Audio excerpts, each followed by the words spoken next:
Hello, मैं Sudhakar Kumar. Polity, महान्यायवादी, महाधिवक्ता, नियंत्रक, महालेखा परीक्षक।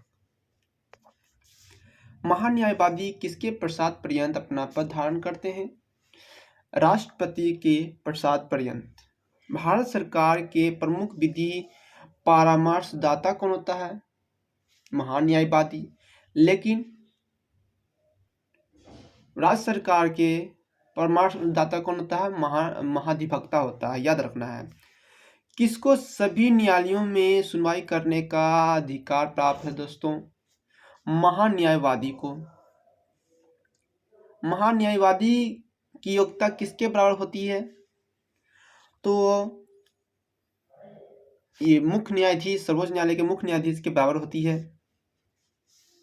क्या महान्यायवादी संसद के सदस्य हो सकते हैं? नहीं जी, संसद के सदस्य नहीं हो सकते हैं, लेकिन वह संसद की कार्यवाही में, बैठक में भाग ले सकते हैं, लेकिन वोट नहीं दे सकते हैं।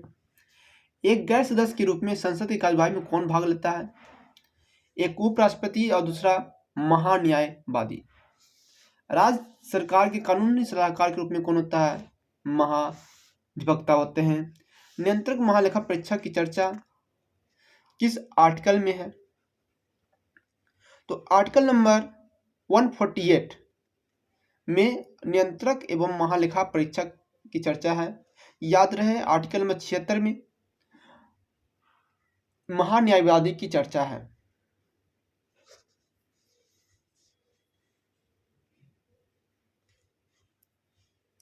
अगला कि नियंत्रक महालेखा परीक्षक की चर्चा किस आर्टिकल में है? 148 में।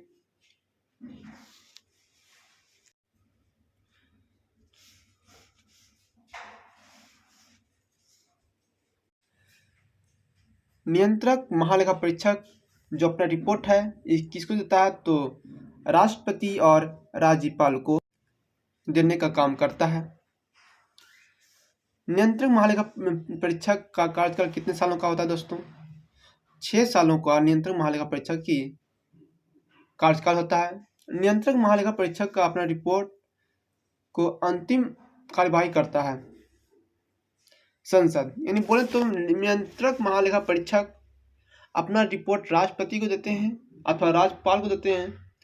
यह राष्ट्रपति अपना रिपोर्ट और फिर इस रिपोर्ट को राष्ट्रपति संसद के सामने रखते हैं और राज्यपाल रिपोर्ट विधानमंडल को रखते हैं, विधानसभा में रखते हैं।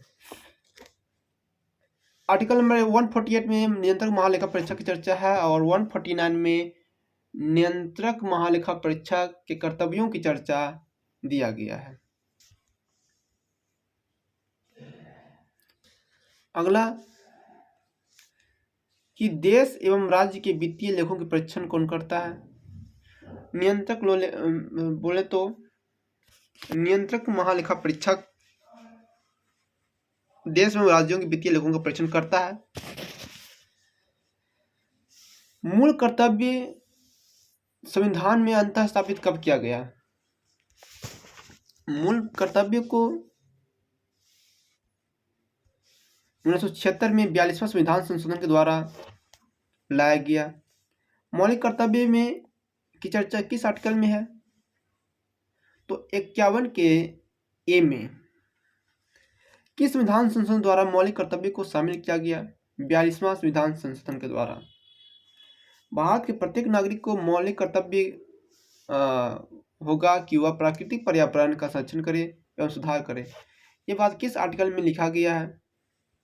51 के ए में। फिर देखिएगा कि भारत के प्रत्येक नागरिक को यह कर्तव्य होगा कि वह प्राकृतिक पर्यावरण एवं का संरक्षण और सुधार करे। किस आर्टिकल में लिखा गया है? वर्णित है 51 के ए में वर्णित है। लेकिन 48 के ए में राज्य पर्यावरण की रक्षा और सुधार की बात किया गया है। राज्य पर्यावरण की रक्षा और सुधार की बात किया गया है 48 के ए में। और सिर्फ 48 में कृषि और पशुपालन को आधुनिक वैज्ञानिक प्रणाली से संगठित करने का प्रयास किया गया है। सीधी सी बात बोले तो 48 में वैज्ञानिक तरीके से कृषि और पशुपालन करना, 48 के ए में राज्य के पर्यावरण की रक्षा और सुधार करना और वन्यजीव की रक्षा करना, और 51 के ए में नागरिकों का कर्तव्य होगा, नागरिकों का कर्तव्य बनता है कि वह प्राकृतिक पर्यावरण का संरक्षण करे और सुधार करे। क्या धर्मनिरपेक्षता की पालन करना मौलिक कर्तव्य है? नहीं जी। जय हिंद, जय भारत।